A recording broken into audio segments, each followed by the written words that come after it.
கர்த்தர் சொல்றார், இனி நீ அழாத. ஏன்னா அந்த அவமானத்தை கர்த்தர் மாற்றி இருக்கிறார். அவமானத்தை தேவன் நிந்தையை புரட்டி போட்டு இருக்கிறார். உண்மையில் இல்லாதபடி அந்த நிந்தையை கர்த்தர் புரட்டி போட்டு இருக்கிறார்.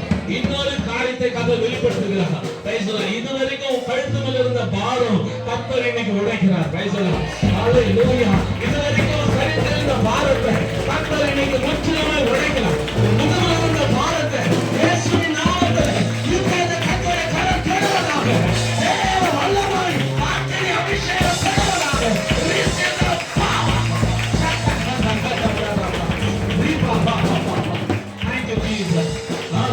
நன்றி ஆண்டவரே. கர்த்தர் உனக்கு காண்டாம் மிருகத்துக்கு பலனை கர்த்தர் கொடுக்கிறார். உன் கால்களை மான் கல்களை போல மாற்றுகிறார். Thank you Jesus. நன்றி ஆண்டவரே, நன்றி ஆண்டவரே. ஆண்டவரே, நீங்க செய்த நன்மைகளுக்காக, நீங்க செய்த அற்புதத்துக்காக நன்றி செலுத்துகிறோம் ஆண்டவரே. நன்றியோடு ஸ்தோத்திரிக்கிறோம்ப்பா. பரலோக கவனத்தை ஈர்க்க வேண்டுமே